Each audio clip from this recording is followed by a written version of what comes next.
Bonsoir tout le monde et bienvenue encore une fois cette semaine à l'OVNI Show, le seul webcast diffusé en Mauricie où on parle exclusivement ou presque du phénomène OVNI. Mon nom est Jean Lavergne et cette semaine, on est dans l'avant-dernière émission de la 7e saison. Et oui, ça passe quand même assez vite.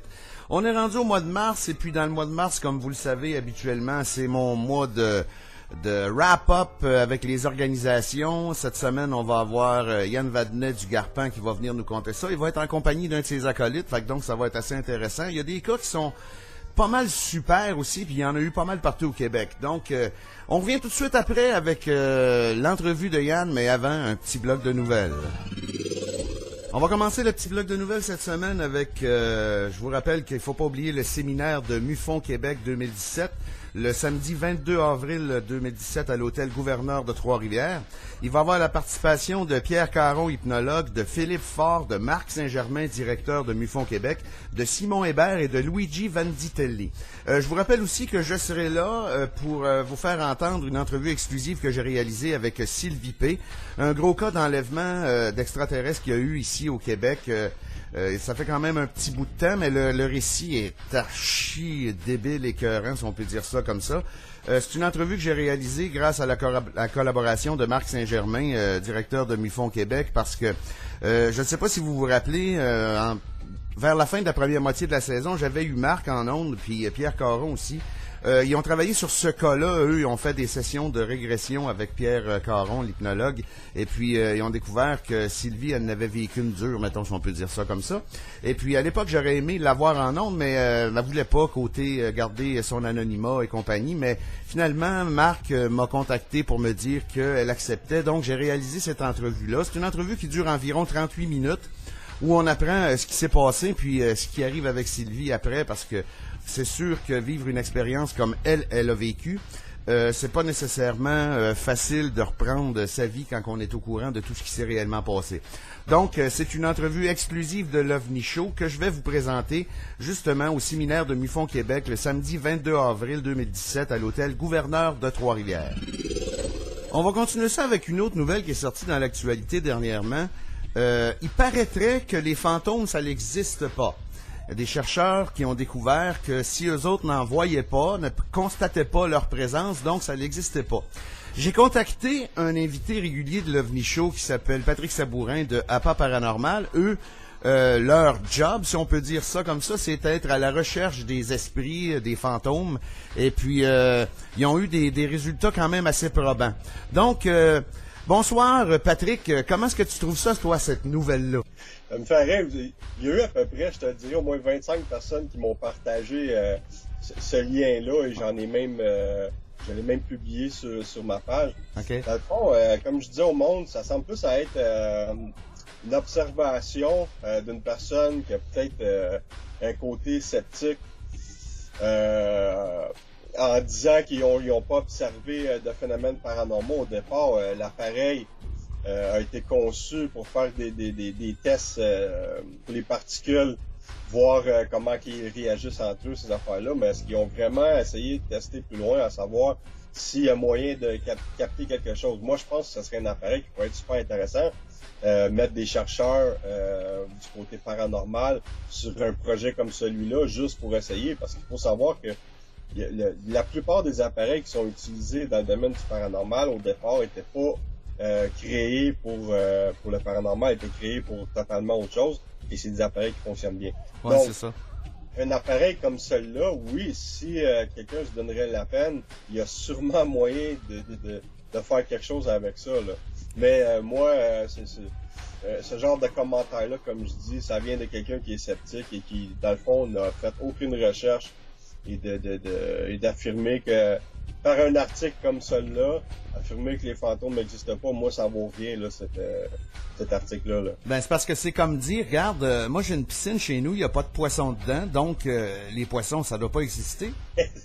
C'est exactement ça. Tu sais, parce que c'est pas parce que les poissons vivent dans l'eau, donc j'ai un gros bassin d'eau puis qu'il n'y a pas de poissons dedans, ça veut dire qu'il n'y a pas de poissons dans la mer. Tu sais, gars, je trouve que c'est une affirmation assez gratuite, dans le fond. Ben, la plupart, c'est triste, là, mais c'est pas la première article que je vois de ce genre-là. Mais vous autres, avec vos enquêtes, vous utilisez des appareils qui, dans le fond, détectent les champs magnétiques aussi, les signatures énergétiques.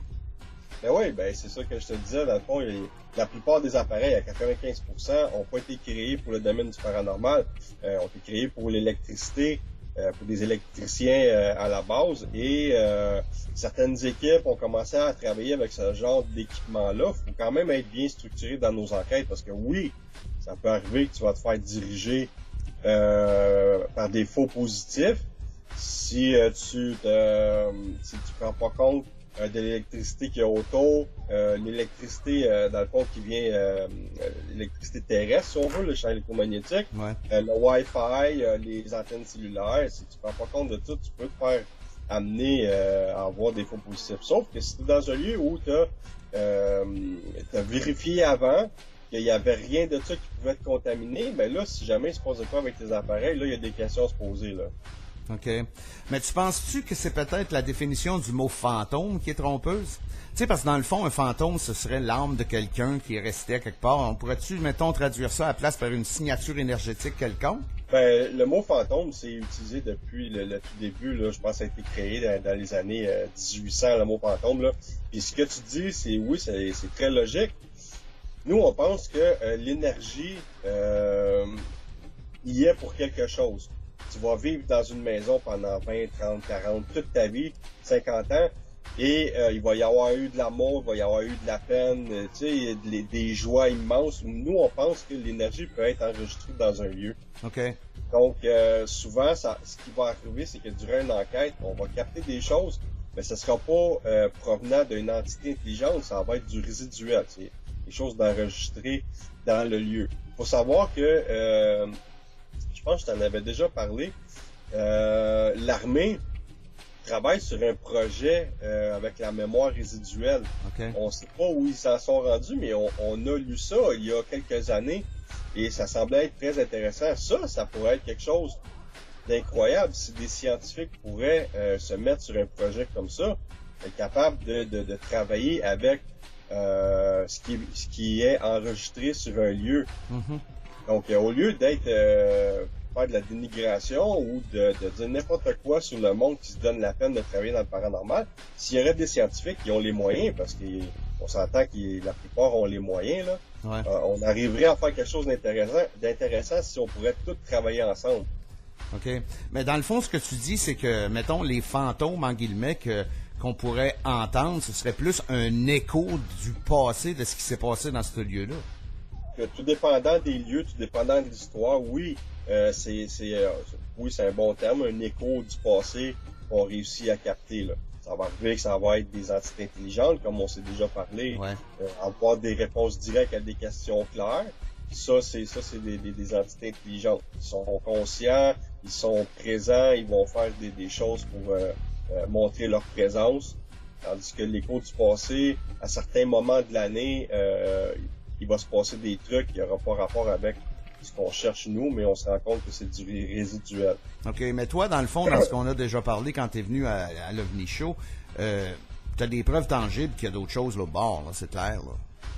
Ben, c'est certain. Moi, quand j'ai commencé et aujourd'hui, la différence, c'est qu'au début, moi, j'avais vécu des choses inexplicables et je pensais être le seul. Je pensais que, parce que premièrement, quand t'en parles, personne ne te croit, tu peux penser que c'est fou. Et avec le temps, j'ai réalisé qu'il y a d'autres personnes qui ont vécu des choses semblables. Et en plus de ça, sur le terrain, j'ai capté d'autres choses.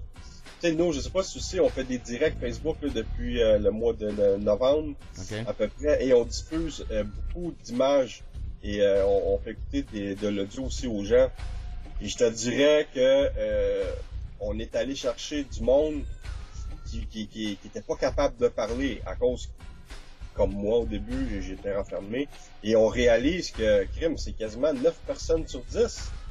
Si on enlève, OK, ça se peut qu'il y ait des personnes avec des problèmes de santé mentale, si on en enlève une couple. Tu sais, sur 10 personnes, il y a 3 personnes qui ont vu quelque chose d'inexplicable, ça devient intéressant. C'est beaucoup de monde, là. Ouais, c'est 30%. 30%, c'est vraiment beaucoup de monde.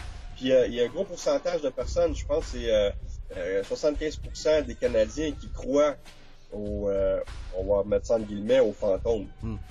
Donc, c'est pourquoi il n'y a pas des scientifiques, à quelque part, vu l'intérêt C'est quand même pas rien, là. Pourquoi il n'y a pas du monde avec les moyens qui se mettent pas sur le projet pour essayer de faire avancer les choses? Ça serait vraiment quelque chose d'intéressant, là. Ouais, mais c'est parce que, tu sais, ça rejoint, c'est parce que ça rejoint comme les ovnis, les extraterrestres, ces choses-là, c'est que tu peux pas arriver dans une conférence, dans une université, puis présenter un fantôme.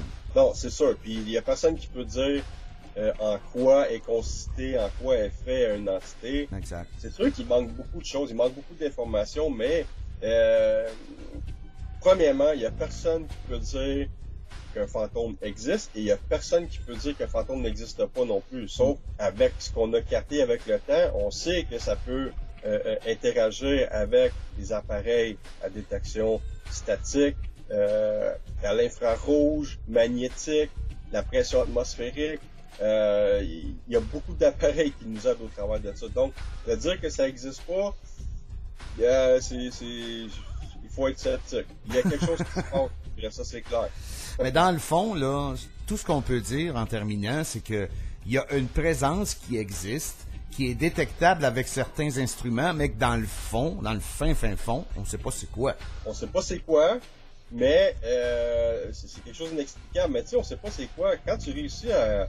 Je te donne un exemple. Tu vas poser 5 questions et tu as 5 réponses directes. À moins d'être schizophrène, il y a quelque chose qui s'est passé là. Ah non, c'est sûr, mais je veux dire, tu sais, c'est parce que à ce moment-là, c'est comme je disais tantôt, il faudrait peut-être redéfinir la définition du mot fantôme. Moi, je l'utilise jamais, ce terme-là. Moi, c'est une entité. Ben, c'est quelque ça. Chose est là. L'entité, il y a quelque chose qui est là, qui interagit. Ce qui est troublant aussi là-dedans, c'est qu'ils semblent souvent avoir besoin d'aide, ils sont coincés, on ne sait pas. Moi, aujourd'hui, je sais qu'il y a quelque chose après la vie. Mais pour qu'on meure, je sais qu'il y a quelque chose après. On a trop capté de choses inexplicables pour dire qu'il n'y a rien après la vie. Moi. Mais en passant sur ce second plan d'existence, si on peut dire ça comme ça, on peut passer ça peut être juste une transformation qui fait en sorte qu'on n'est plus corporel, qu'on est juste pas spirituel, mais je veux dire électromagnétiquement assemblé, là, tu sais. Fait que donc. On serait énergie si on regarde ça comme ça. Il y a plein de théories, là. Il y a plein de théories. Puis, d'après moi, on est de l'énergie. On a une enveloppe corporelle. Qu'est-ce qui arrive après? On le sait pas, mais il se passe quelque chose. Il y a trop, tu sais, ceux qui font des témoignages d'expériences de mort imminente, qui reviennent et qui ont raconté des histoires de ce qu'ils ont vu, tout ça. Encore là, il y a des scientifiques qui vont dire « Ouais, mais ça, c'est le cerveau qui est en train de mourir. La lumière blanche au bout du tunnel, c'est parce que le cerveau est en train de s'éteindre, et blablabla. » Ouais. Mais ils ont trop de détails. Puis en plus de ça, souvent, ils vont revenir avec des détails que c'était impossible. Il était mort. Et ils vont dire, bon, mais vous savez, le mort qui revient va dire, ah, mais je vous ai entendu parler de ça. À telle place, dans la bâtisse, j'ai vu telle affaire. Il y a quelqu'un qui va aller confirmer ça. Je sais pas si tu avais entendu de la personne, la madame qui était décédée et qu'elle avait vu, en s'éloignant de son corps, elle avait vu une chaussure sur le bord d'une fenêtre. Ouais, c'est ça. Bien plus à quel étage, là. Mais comment qu'elle a fait pour savoir ça? Je sais pas, mais c'est exactement ce que j'avais dans la tête quand tu nous contais ça. Ben, si tu vois, et puis même des écritures autour de la table sur laquelle la personne est décédée. Puis c'est des choses impossibles. La personne est morte. Comment qu'elle a fait pour savoir ça? Comment elle a fait pour savoir qu'il y a 2 personnes dans le couloir qui est en train de discuter et lui a entendu la conversation? Ouais. En tout cas, il y a beaucoup de questions. Est-ce qu'on va avoir les réponses à un moment donné? On va les avoir quand on va être décédé, mais moi j'aimerais ça en avoir avant de mourir. Moi, je le sais pas moi non plus, mais mettons en conclusion, c'est qu'on peut dire que les fantômes n'existent pas, c'est juste peut-être parce qu'on sait pas ce que c'est un fantôme. Exactement. Merci beaucoup Patrick Sabourin d'Appa Paranormal, puis on se reprend une autre fois pour l'OVNI Show. Un plaisir. Allez là. Toute une affaire pareille, ces histoires de fantômes-là, mais je veux dire, on n'est pas encore assez avancé, je pense, dans la recherche et pour dire carrément que ça n'existe pas. Donc, c'est ce qui met fin au petit bloc de nouvelles de l'OVNI Show de cette semaine. Je vous reviens tout de suite après la pause avec le Garpin, Yann Vadnet, qui va nous faire son petit wrap-up de ses meilleures enquêtes de 2016. On vous revient dans 2 minutes.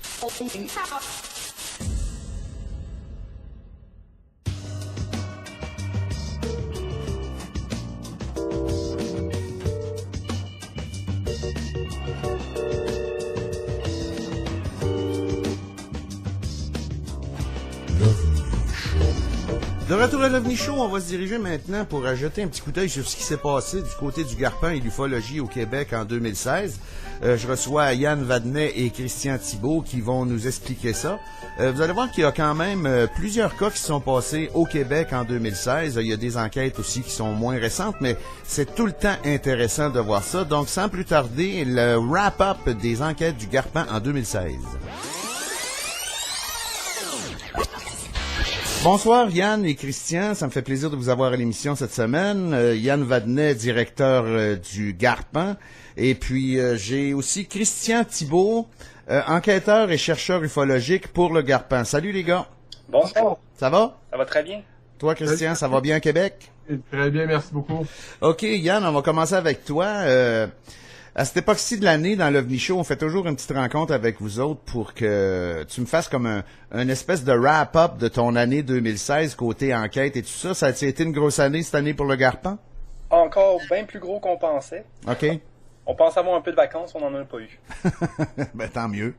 Mais en effet, on fait chaque année là, un bilan rétrospectif ensemble.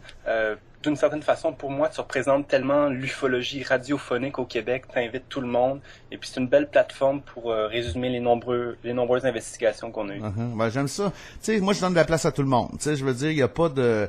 Moi, je pourrais bien dire, j'ai pas de favoritisme, j'ai pas d'animosité envers personne. Tout le monde qui a de quoi à dire d'intéressant, moi, je suis bien ouvert, tu sais. Et puis, cette année, on a eu des nouveaux intervenants dans notre équipe, des nouvelles personnes qui ont suivi notre formation, qui ont été diplômées. Je pense, entre autres, à Richard Lafleur de la région de la Gaspésie-Nouveau-Brunswick. Okay. On va en parler un petit peu plus loin, mais il a fait de l'excellent travail, beaucoup d'investigations. Puis Christian Thibault, qui est avec nous aujourd'hui, peut-être lui laisser quelques paroles pour qu'il se présente. OK, vas-y. Bon, moi, dans mon cas, j'ai un cursus médical en psychiatrie. J'ai fait mes études en technique policière et j'ai travaillé dans le privé. Je dispose d'une licence d'enquêteur privé professionnel que j'ai suivie en Europe qui me permet de travailler sur le territoire européen, américain, canadien, en clair partout dans le monde. OK, c'est intéressant, ça. J'ai plus de 10 ans d'expérience dans le domaine. J'ai 15 ans d'enquête personnelle en ufologie, 20 ans en phénomènes paranormaux, dont les 10 dernières années à titre plus actif, je dirais. OK. Personnellement, toi, as-tu déjà vu un OVNI? Oui, j'en ai déjà vu quand j'étais enfant. C'est une des choses qui a causé ma curiosité, qui m'a amené à chercher un peu plus loin dans les années. OK. Sauf que je dirais que j'applique maintenant des techniques policières au phénomène OVNI pour tenter d'obtenir le plus d'informations possible. OK, puis qu'est-ce que tu veux dire par là? C'est que pour moi, je vois l'ufologie un peu comme une enquête criminelle. Si on obtient le plus de preuves possible, on peut aller chercher la crédibilité de l'information nécessaire. Okay. Je vois pas l'utilité nécessaire que les chercheurs viennent immédiatement intervenir dans le dossier parce qu'ils vont tenter de nous discrédibiliser d'un certain sens en disant que on n'a pas de formation scientifique, disant qu'on n'est pas en mesure de récolter les informations. Tandis qu'en appliquant une technologie plus policière, on peut obtenir des preuves qui, en les présentant par la suite, vont tenir devant le public, devant la justice et devant la science. OK. Dans le fond, de toute façon, toi, tu vas aller chercher le factuel avant de te poser des questions scientifiques, c'est ça? Exactement. OK. Mais c'est parce que de toute façon, c'est la meilleure façon de fonctionner parce que ça donne rien de fabuler sur qu'est-ce que ça peut être si on sait pas ce qui s'est passé, tu sais. Exactement. OK. Puis du côté de toi, Diane, il y a eu beaucoup d'enquêtes cette année, là, d'après ce que j'ai vu. J'ai reçu ton rapport, si on peut dire ça comme ça, le rapport global de l'année 2016 du Garpin. Il y a du stock pas mal là-dedans. Notre bilan annuel, notre 5e, alors on est très fiers d'avoir accompli cette boucle-là. Ça représente beaucoup pour nous. J'avoue que celui de 2016 est quand même excellent. Ce fut un travail d'équipe. On voit bien qu'il n'y a pas juste des investigations de moi. Entre autres, pour revenir sur les quelques paroles de M. Thibault qui vient de parler, c'est ce que j'adore de m'entourer de gens, soit des passionnés, parfois qui n'ont pas toute l'expérience, qui découvrent ça, mais aussi quand on commence à montrer notre professionnalisme, on est approché par des gens comme Christian qui ont tout un background derrière eux, puis il a été d'une grande utilité, entre autres pour 2 des investigations qu'on va faire le résumé. Lorsque je fais des investigations avec Christian, je sens toute son expérience, autant au niveau ufologique que paranormal, qu'au niveau simplement citoyen, toutes les nombreuses histoires qu'il m'a racontées de de son travail d'enquêteur, les gens qu'il a rencontrés, son travail de bodyguard. Fait que il y a tout un aspect psychologique auprès des témoins, combiné à l'aspect professionnel, administratif, comment faire des rapports, comment enregistrer les données, comment synthétiser nos analyses, etc.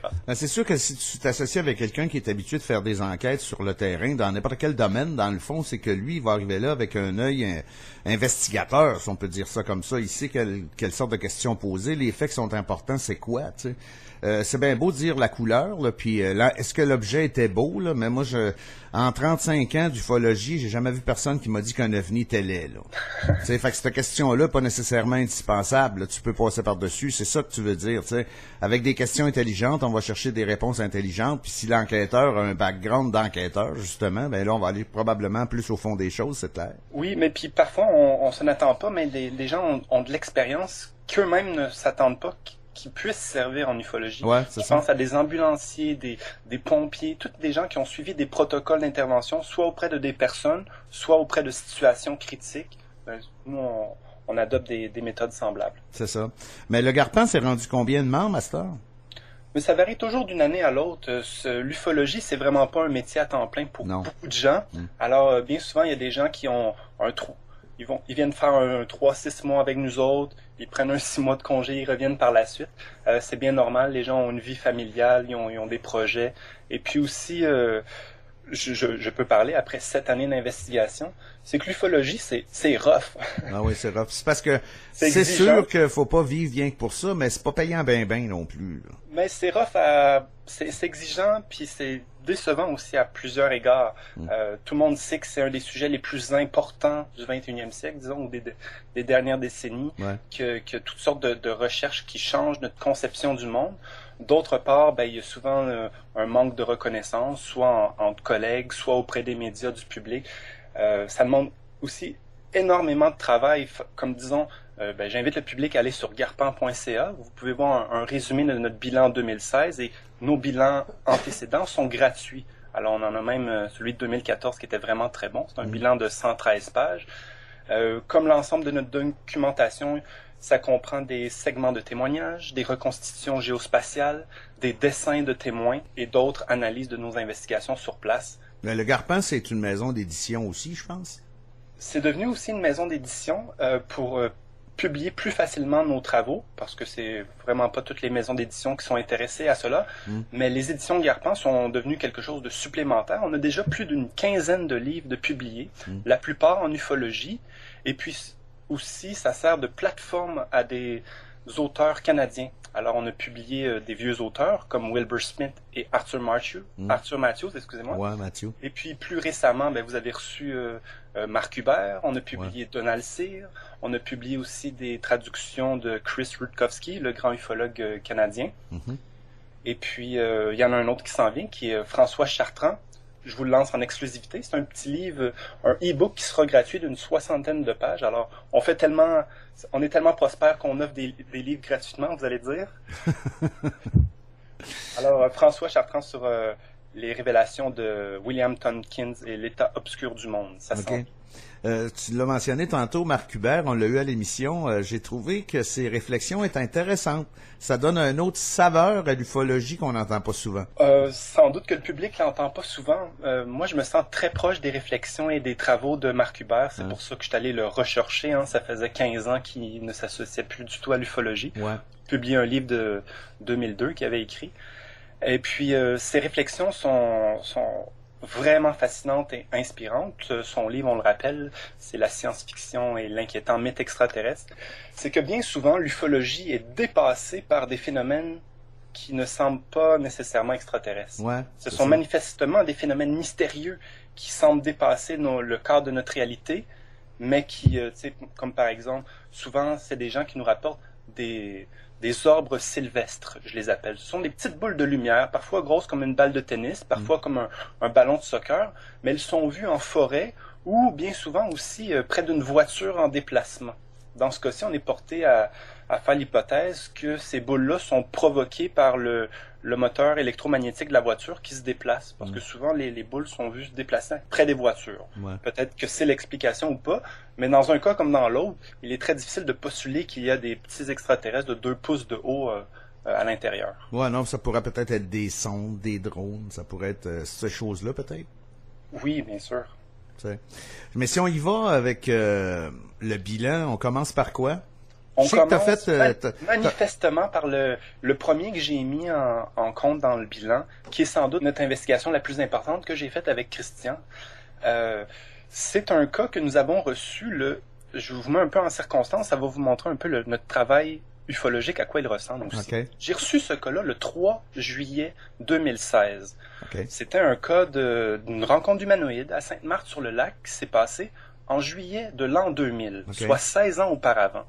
Ce qui est étrange dans ce cas-ci, c'est que le 2 juillet 2016, nous célébrions l'anniversaire de l'ufologie Roswell avec le 2 juillet, tout cela. OK, ouais.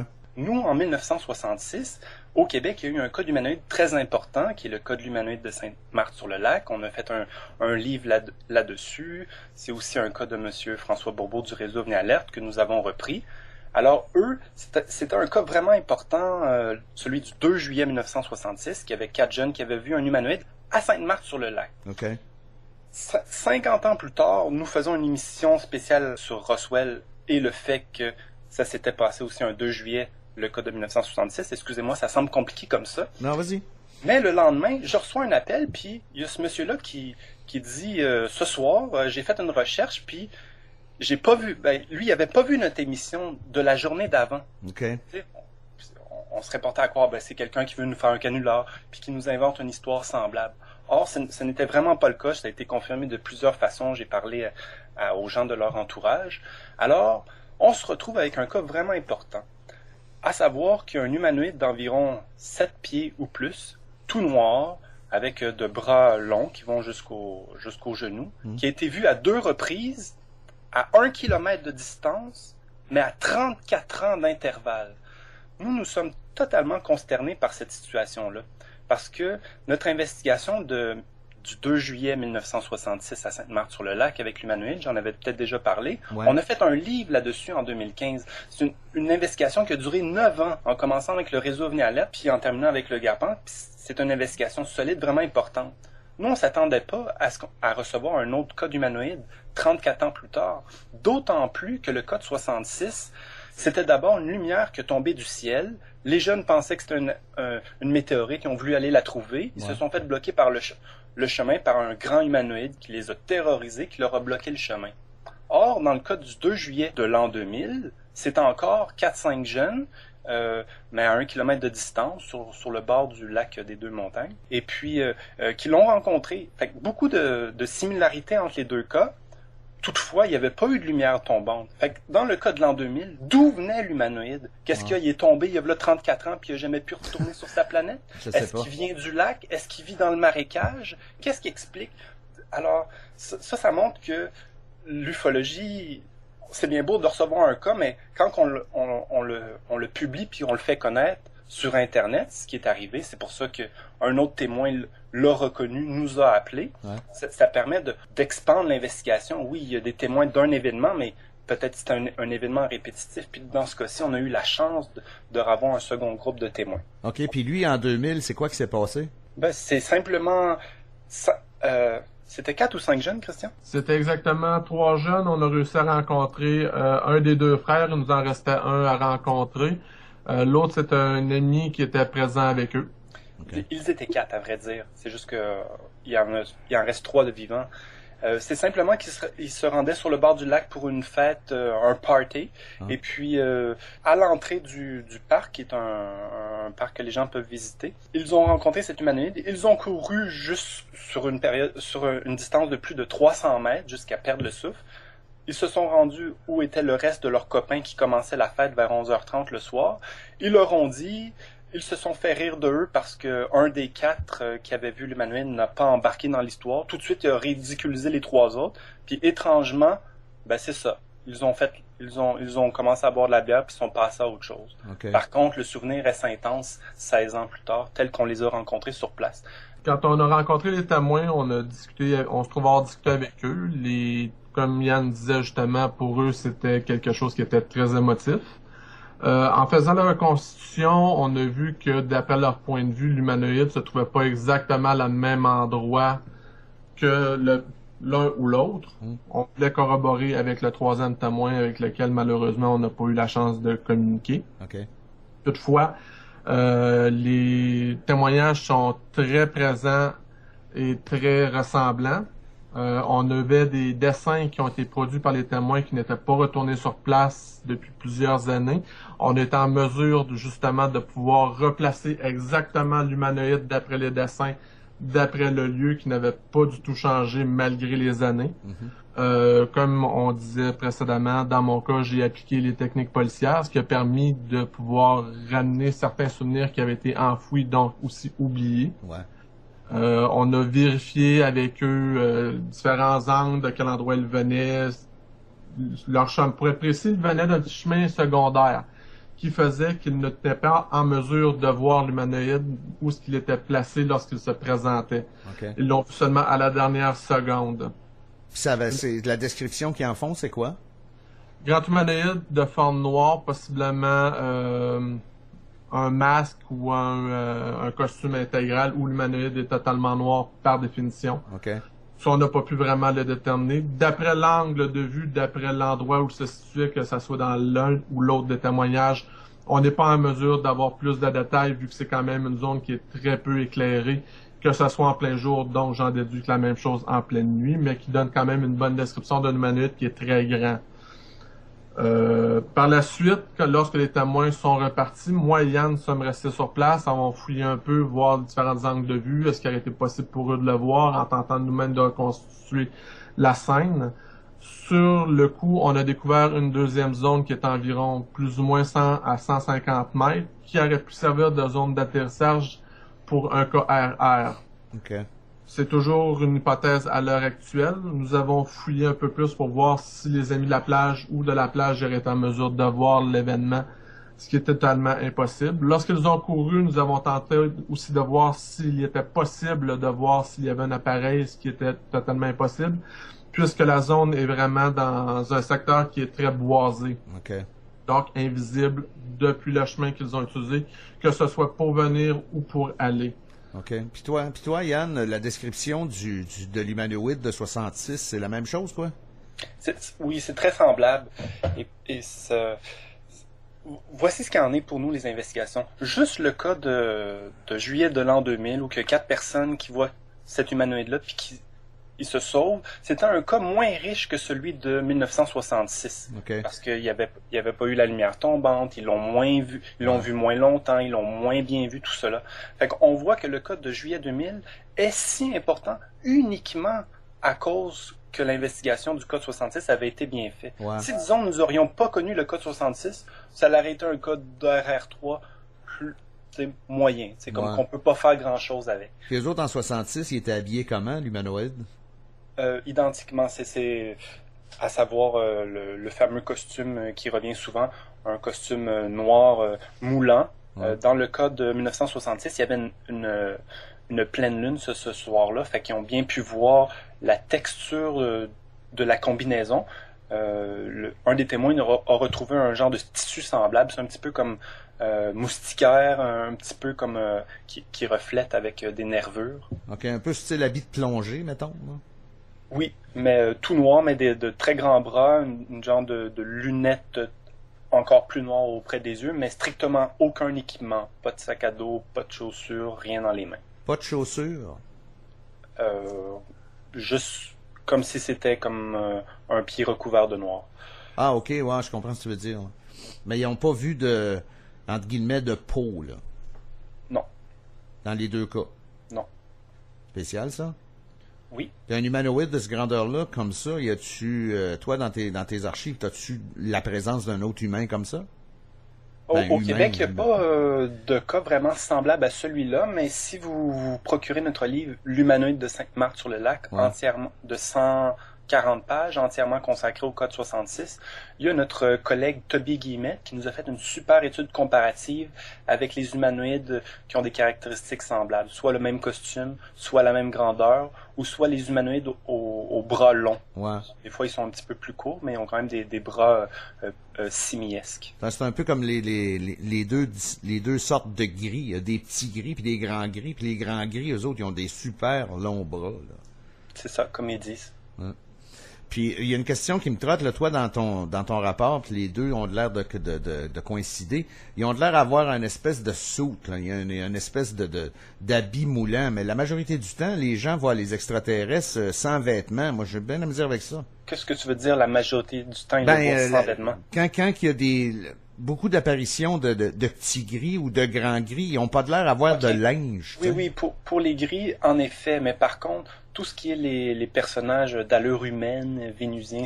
Ouais, non, eux autres sont habillés, eux autres, ils ont des uniformes. Mais ils ont quand même le même costume foncé ou métallique, moulant. Bon. Ouais, non, mais ce que je veux dire par là, c'est que je comprends pas comment est-ce que... Regarde, ça, c'est d'autres choses, là, mais je comprends pas comment est-ce qu'une race d'êtres pourrait se promener complètement nue partout, tout le temps, tu sais, je veux dire, il fait pas frais de chez eux. Nous, au Garpan, ça me permet de dire quelque chose qui nous tient à cœur.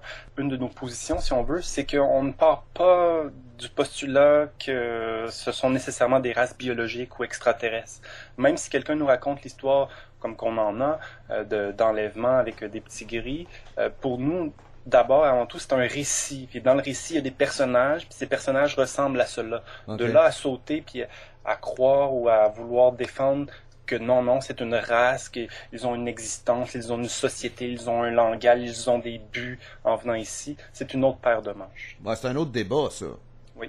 Tu sais, dans le fond, ça, toi, ce que tu veux dire, c'est que on va commencer par se concentrer sur le factuel, là, puis après ça, on essaiera de savoir s'ils viennent de telle ou telle place, puis s'ils ont une vie société. Là.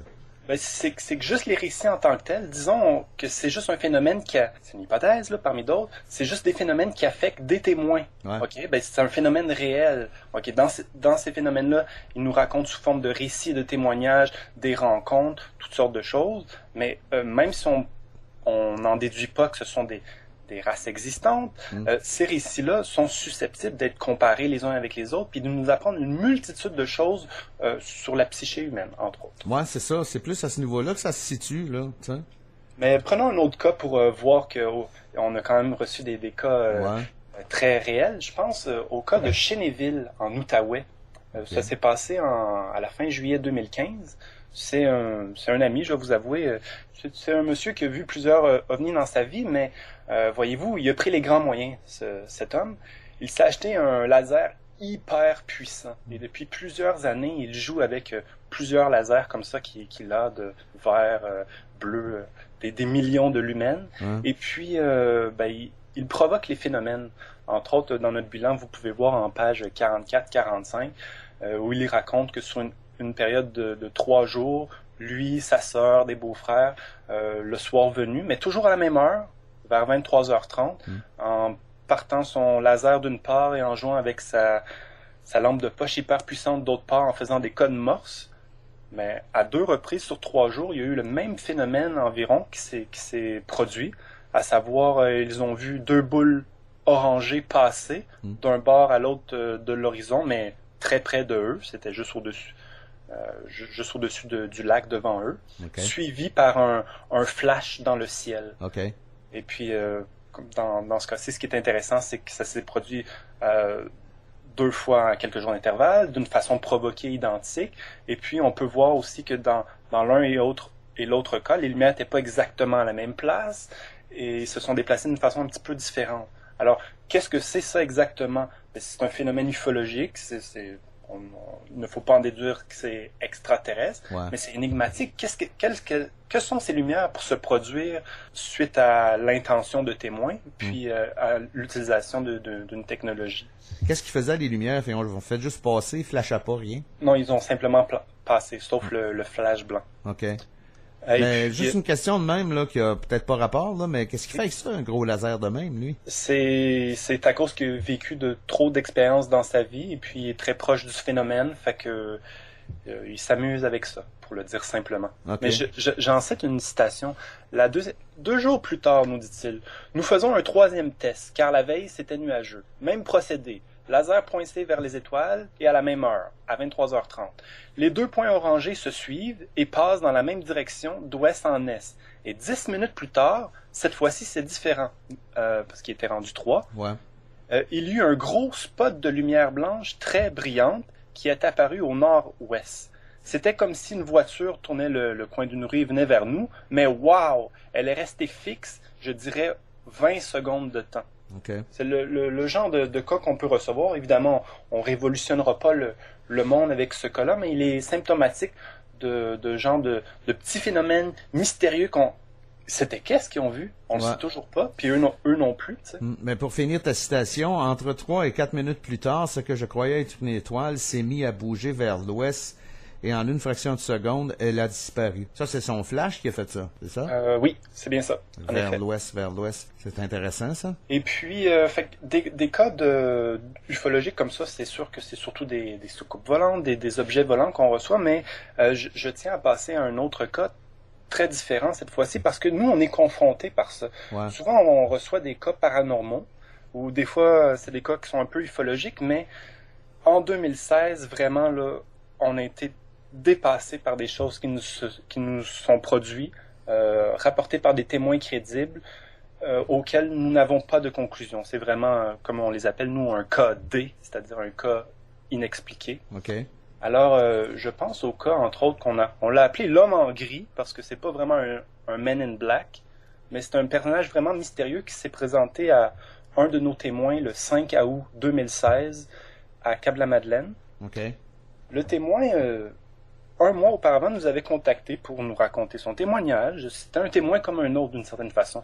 Il avait simplement vu, en compagnie d'un autre jeune, à l'âge de 12 ans environ, à Cap-la-Madeleine, un ovni assez gros au-dessus d'un immeuble de 3 étages. Maintenant, c'est rendu un centre culturel. Mais c'était une genre de grosse soucoupe volante allongée, dont les lumières tournoyaient. C'était multicolore. Ce qui était intéressant dans ce cas-là, c'est rapporté 40 ans plus tard, mais ça m'intéressait parce que l'un des témoins, celui auquel je parlais, ouais. Il était daltonien. Il est toujours.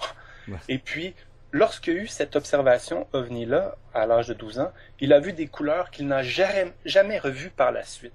Okay. Ça n'a pas tombé dans l'oreille d'un sourd parce que une des bonnes nouvelles pour les daltoniens en 2016, c'est qu'ils ont finalement sorti une paire de lunettes bon marché pour les daltoniens, ce qui leur permet de voir les couleurs. Et je me suis dit, en effet, si le témoin a vu des couleurs qu'il n'a jamais vues auparavant, c'est peut-être qu'il y avait un genre d'écran alentour de l'OVNI qui faisait office comme de lunettes qui lui permet de voir d'autres couleurs, ou simplement que l'OVNI dégageait des ondes qui sortent un peu du cadre chromatique qu'on connaît. Là. OK. Mais la description du gars, c'était quoi?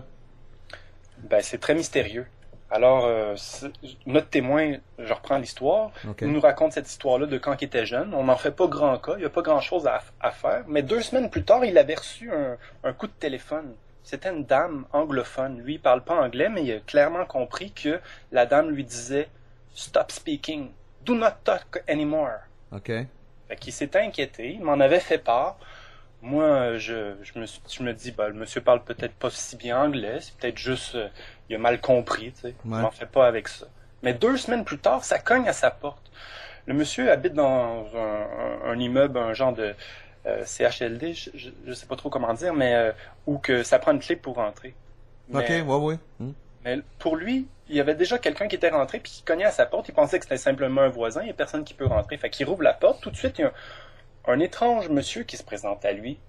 70 ans environ, les cheveux gris, un monsieur jovial, sympathique, très confiant en lui-même.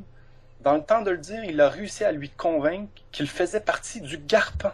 Mais nous, on connaît pas ce monsieur-là. Attends un peu, là. Là, il y a quelqu'un qui cogne à la porte. C'est un monsieur d'à peu près 6 pieds, qui a 70 ans, ben jovial, puis il se met à jaser avec ton témoin, puis d'un coup sec, il dit qu'il est du Garpan, c'est ça? Oui, puis tout de suite, il lui lance quelques petites références, comme quoi il est au courant de son histoire, puis il avait de l'air au courant il avait si bien l'air au courant de notre histoire, qu'il avait aussi l'air au courant de la vie privée de notre témoin. OK. Tellement qu'en bout de compte, le témoin s'est demandé si étrange personnage-là faisait pas de la télépathie, dans le sens il était au courant d'un événement personnel de sa vie qui lui est arrivé 2 semaines auparavant, qui avait pas revu ses enfants depuis longtemps, qui avait failli tomber à l'eau durant une partie de pêche. Comme qui peut savoir ça sur quelqu'un? Moi, je le savais pas. De toute façon, nous n'avions même pas l'adresse du témoin à ce stade de notre investigation. OK, parce que lui, c'est sûr qu'il t'en a reparlé après, là? Ben, le témoin, il m'a appelé 10 minutes après que cet étrange personnage lui ait parlé pendant 1 heure. Ils sont sortis dehors pour discuter. À la tombée du soir, vers 20h30, le témoin, qui avait presque rien dit, à vrai dire, durant les 10 premières minutes, a répondu aux questions du monsieur. Oui, j'ai vu cela il confirmait son apparition ovni des années 70, là. Et puis ensuite de ça, c'est le monsieur qui s'est mis à lui parler d'une multitude de choses, de sujets que notre témoin ne connaissait pas, des sujets flyés ou controversés, de politique mondiale, d'intervention des extraterrestres, d'expériences génétiques sur les humains, ce genre de choses-là. Notre témoin était totalement dépassé, puis c'est la beauté de la chose, je vais donner la parole à Christian dans quelques instants, c'est que faisant nos interventions en bonne et due forme, évidemment que je l'ai bien enregistré dans les 10 minutes suivantes lorsqu'il m'a rappelé. Ouais. J'ai pu l'interviewer pendant 1h15. Fait qu'il passe 1 heure avec le Man in Grey, comme on l'a appelé. Ouais. Puis ensuite de ça, il nous parle, puis je l'ai enregistré. Fait que nous, en recopiant le témoignage, en l'analysant avec quelqu'un comme Christian qui a beaucoup d'expérience psychologique, on voit bien que le monsieur ne ment pas. Ce n'est pas une histoire inventée. Puis pourtant, ça dépasse l'ensemble des hypothèses que nous avons pu faire. Nous avons établi 6 ou 7 hypothèses pour définir qui était ce monsieur. Est-ce un agent du gouvernement? Est-ce qu'on est espionné? Est-ce que c'est un Man in Black? Est-ce que c'est un personnage paranormal? Etc. Et puis, nous n'avons toujours pas de réponse. Ce qu'il est certain, c'est que ce n'était pas un agent du gouvernement ni un hacker, parce qu'il avait de l'information que même nous n'avions pas. Ouais. Mais à 70 ans aussi, c'est un peu vieux pour être sur le terrain pour un agent quelconque, là. Aussi, c'est ce qui rend le personnage encore bien étrange. Mais c'est quoi tu veux rajouter là-dessus, toi, Christian? Par rapport à ce que Yann disait, oui, moi, j'ai réécouté les enregistrements. J'ai malheureusement pas pu parler moi-même au témoin. J'étais supposé le faire, mais le témoin s'est récusé à la dernière minute. Je peux dire que le témoin semblait instable. Il était vraiment pas stabilisé par rapport à l'événement. Ça l'avait vraiment choqué.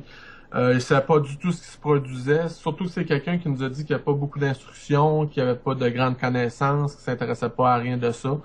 C'était juste un événement qui s'était produit quelque temps quand il était jeune. Ça faisait des années qu'il n'a pas repensé, jusqu'au temps qu'il a décidé de nous en parler à nous, mais il en a parlé à quelques membres de sa famille qui avaient tenté justement de le décourager et le dissuader d'en parler justement. OK, mais de toute façon, lui, il avait vu quoi? Je te dirais, d'après les témoignages qu'il nous a fournis, c'est un appareil de grande taille au-dessus d'un bâtiment qui couvrait le bâtiment complètement. OK.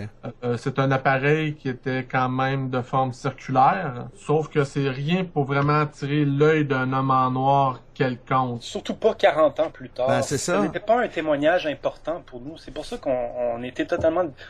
Comment qu'une autre personne peut s'intéresser autant à ce cas-là s'il n'est pas si important? C'est ça. Puis de toute façon, mettons, je l'ai déjà dit, ça, à moins de faire des recherches intensives puis de dire que tu as des révélations à faire, voir parce que lui, c'est vraiment ça qu'il a vu, voir une soucoupe volante au-dessus du bloc, au bord de la rue, c'est aussi innocent que de voir un accident de char, ça, là. D'autant plus que ça faisait 40 ans, ouais. C'était des jeunes adolescents à l'époque. Je veux dire, il n'y a pas de côté vraiment crédible à part le fait qu'on les croit. T'sais. Puis on s'entend-tu que vraiment des cas de Men in Black depuis 15 ans, il n'y en a plus? Profite-en donc, Christian, pour dire quelques mots sur les recherches en cours que tu fais une étude comparative sur l'ensemble des cas de Men in Black internationaux? Exactement. Je travaille présentement sur une étude, comme Yann vient de le mentionner, sur une étude comparative des témoignages sur les hommes en noir. J'en ai recensé plusieurs au travers du monde. Je suis présentement justement en train de contacter différentes associations ufologiques, différents médias un peu comme toi, pour tenter de demander, pour faire un appel à témoins, pour si des gens qui ont vécu des phénomènes ovnis, qui ont eu le contact quelconque avec des hommes en noir ou des personnes qui tentent de se faire passer pour des hommes en noir, s'ils peuvent me contacter justement pour m'en parler, puis témoigner pour que moi je puisse le comptabiliser. Ultérieurement, je désirerais sortir un livre avec leur expérience. Okay. Je te dirais que sur les 15 dernières années, j'ai quand même réussi à trouver beaucoup de cas d'hommes en noir, surtout du côté de l'Europe, un peu moins du côté des États-Unis, mais l'Europe, la Russie, c'est là qui est un peu plus actif depuis les 10 dernières années.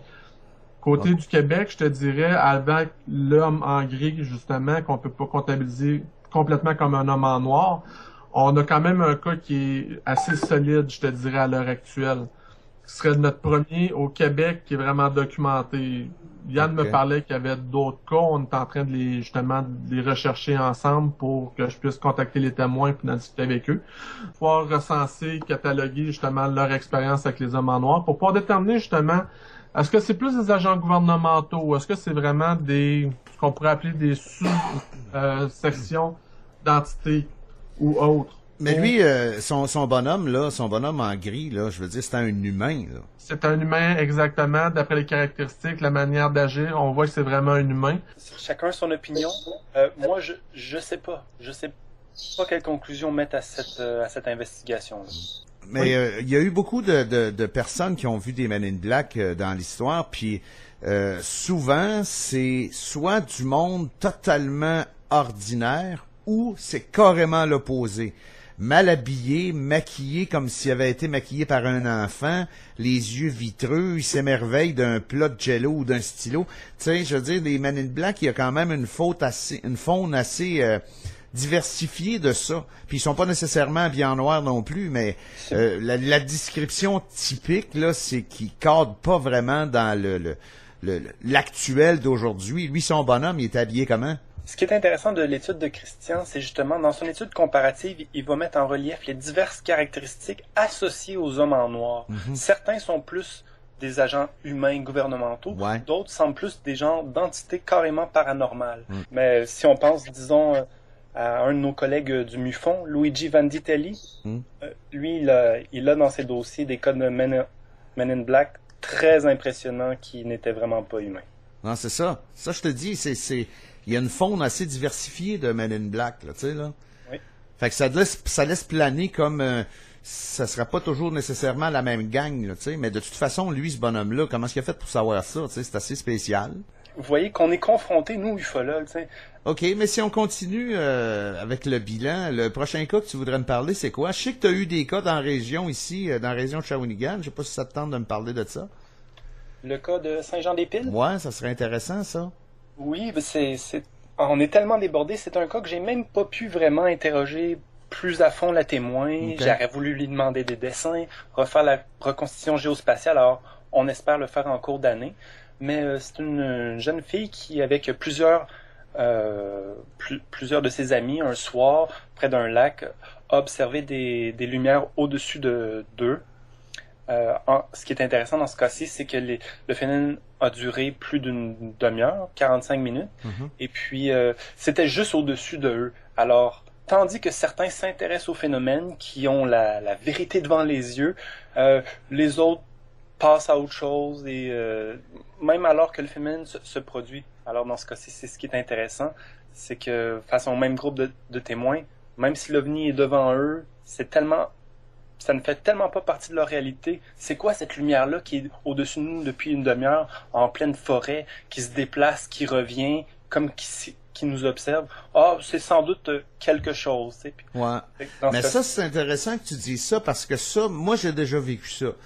Dans le temps qu'il y a eu la vague d'OVNI en 97 dans la région ici, nous autres, on était allumés puis on suivait ça.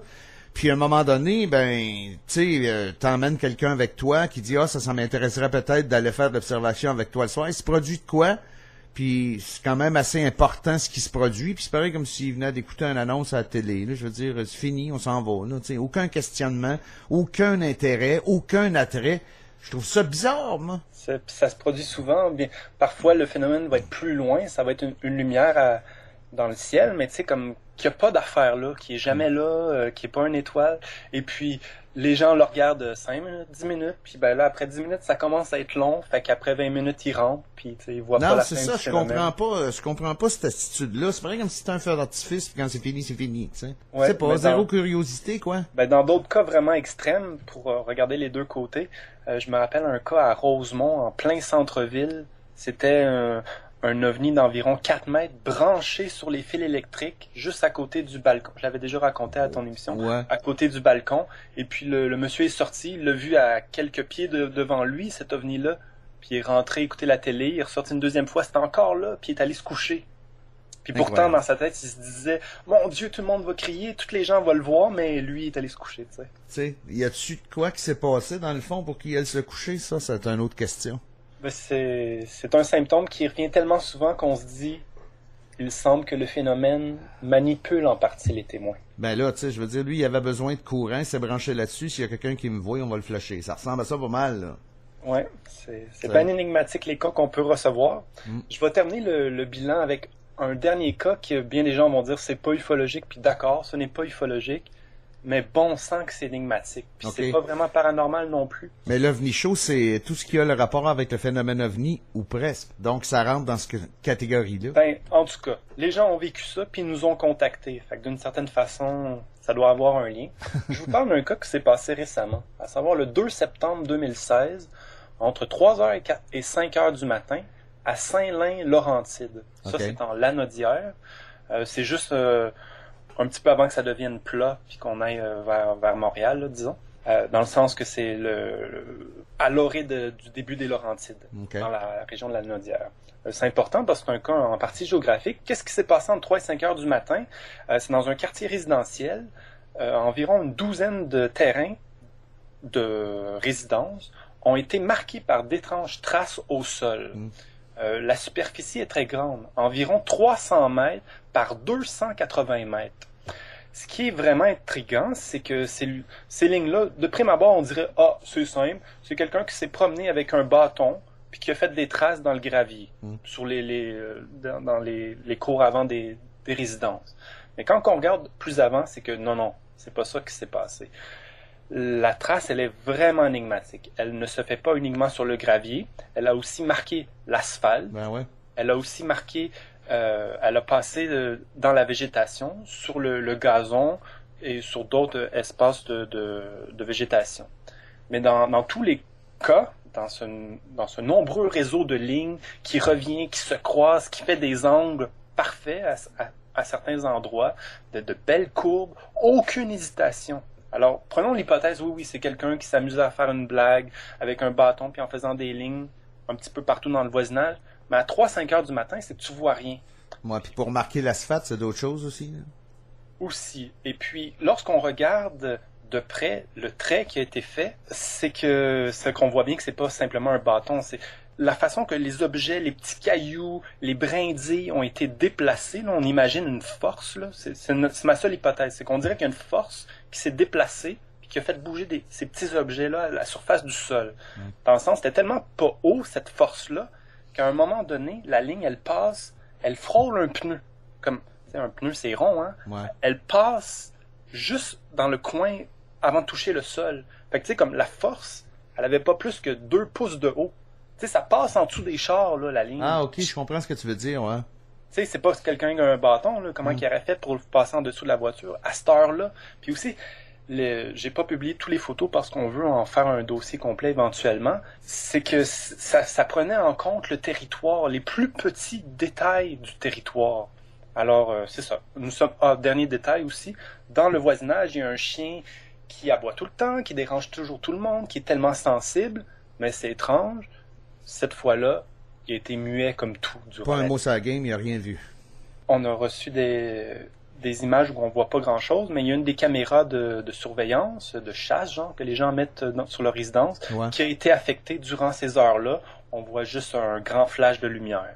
Bon, qu'est-ce que c'était? Ça reste vraiment énigmatique pour Ok. nous. Ouais, tu sais, c'est pas nécessairement une soucoupe volante, mais c'est un cas qui est quand même intéressant parce que c'est énigmatique en tabarouette. Ben, c'est auprès de témoins. Puis aussi, ce n'était pas la première fois que ça se produisait dans cette région. C'est Ok. autre chose. Comment est-ce je sais pas, une vingtaine d'adultes, ça concerne au moins une dizaine de résidences, c'est des gens normaux, sains d'esprit, comment qu'ils ne puissent pas arriver à une hypothèse plausible? Ce sont de simples marques, là. Ils viennent pas de nulle part, là. C'est quelqu'un qui les a fait. Personne n'est capable de donner une hypothèse plausible à part que c'est un vilain tour, mais quand on regarde de près, les données ne disent pas ça. Ouais, c'est intéressant. En terminant, Yann et puis Christian, qu'est-ce qu'on peut s'attendre pour 2017 avec le Garpan? Commence donc, Christian. De mon côté, moi, je vais partir durant l'été pendant environ 3 mois pour être Port-au-Prince pour raisons personnelles, mais je vais aussi mener une série d'enquêtes au niveau des phénomènes ufologiques qui se sont produits dans le pays depuis quelques années. OK. C'est une zone qui est très religieuse, mais qui se libère un petit peu plus du côté scientifique. Voir ce que ça va nous donner. Comme on dit, essayer peut-être de lancer en même temps, comme Yann aime bien l'appeler, le Garpan international. Mm-hmm. Ben, ça peut être intéressant, tu sais. Bon, on a du monde en France, pourquoi pas en Haïti? Ben, c'est ça. Tout à fait. C'est ça. Puis du côté du Garpan? Ben pour nous, c'est la continuation de 2016. Hein. On rappelle qu'on a publié 3 ouvrages de référence, le livre des 50 ans de l'ufologie, le catalogue des traces au sol du Canada, puis l'essai sur la constitution de l'ufologie au Québec et au Canada. Okay. En 2016 aussi, c'était la grande année, le 50e anniversaire de l'ufologie civile. Les gens savent bien qu'on a fait un événement à cet égard, une conférence de presse avec 19 personnes. Si vous ne l'avez toujours pas vu, vous pouvez la trouver facilement sur YouTube. Mm-hmm. Si vous voulez nous encourager, nous allons publier d'autres livres ufologiques en cours d'année. Moi, je travaille personnellement sur un livre, les témoignages de l'Antiquité gréco-romaine, qui ont rapport aux ovnis. Alors, ça sera un ouvrage suivant, mais on a déjà plusieurs ouvrages. N'hésitez pas à visiter shop.garpan.ca pour vous procurer nos livres. Puis si on veut rapporter une observation, on contacte le même... c'est quoi? C'est garpan.ca? Oui, alors il y a un formulaire, tout comme sur les autres groupes du Québec qui existent. Alors, tous les groupes font du bon travail. En 2016, vraiment, autant les chercheurs indépendants ou les groupes ufologiques ont fait de l'excellent travail. Je les encourage pour 2017. Au niveau international, l'ufologie du Québec commence à être vraiment reconnue. Puis on poursuit de ce côté-là. Ben, c'est super ça, les gars. Merci beaucoup. Puis on reprendra ça. Merci. Bye bye, Christian. Bonne fin de journée. L'OVNI Show. Ah, c'est spécial pareil, comment est-ce qu'il peut se passer des choses qu'on n'a pas nécessairement tout le temps connaissance, mais il y en a quand même beaucoup de cas ufologiques au Québec, puis ça fait pas depuis hier qu'il y en a. C'est sûr que quand on enquête sur des cas qui ont 25-30 ans, c'est juste au niveau de la cueillette de données, dans le fond, parce que sur le terrain, il n'y a pas nécessairement grand-chose à faire là, mais il y a des affaires intéressantes, comme le cas de Men in Grey, là, l'homme en gris, là, je trouve ça assez spécial comme affaire, parce que je sais pas comment est-ce que cet homme-là a fait pour entrer en connaissance de ces informations-là au cours des années. Je sais pas. Regarde, ça reste un mystère. Hein? Il y a beaucoup de mystères dans l'ufologie. C'est ce qui met fin à l'émission de cette semaine. J'espère que vous avez apprécié. Moi, j'ai bien aimé parler avec les gars du Garpan cette semaine parce que, comme je disais en début d'émission, le mois de mars, c'est le temps des wrap-up, des résumés de l'année d'avant, des bilans. Et puis, à l'OVNI Show, on revient toujours là-dessus. Si vous avez manqué des émissions de la 7e saison de l'OVNI Show, vous pouvez aller au www.digifilm.ca. Sous l'onglet l'OVNI Show, vous allez trouver toutes les émissions de cette saison-là. Et je le rappelle encore une fois, parce que je comprends pas pourquoi, mais il y a beaucoup de gens qui me demandent « Hey, on peut-tu écouter les vieilles émissions? » Ben oui, c'est sûr, ils sont toutes là. Il y a un petit menu contextuel à gauche sur la page de l'OVNI Show. Vous avez toutes les saisons disponibles de 1 à 6. Et puis, en cliquant là, vous allez choisir l'émission que vous désirez écouter, puis vous pouvez même toutes les télécharger si vous voulez. Donc, c'est un rendez-vous. Il reste encore 2 émissions à cette 7e saison de l'OVNI Show. Et puis, avec le séminaire du MUFON, je vais revenir après avec une émission spéciale que je vais vous présenter des entrevues que je vais réaliser sur place. Et puis, dans cette même émission-là, on aura ensemble l'écoute de l'entrevue de Sylvie P. qui va nous raconter son cas d'enlèvement extraterrestre qui s'est produit dans sa jeunesse. Donc, merci beaucoup et à la prochaine fois pour une autre émission de l'OVNI Show.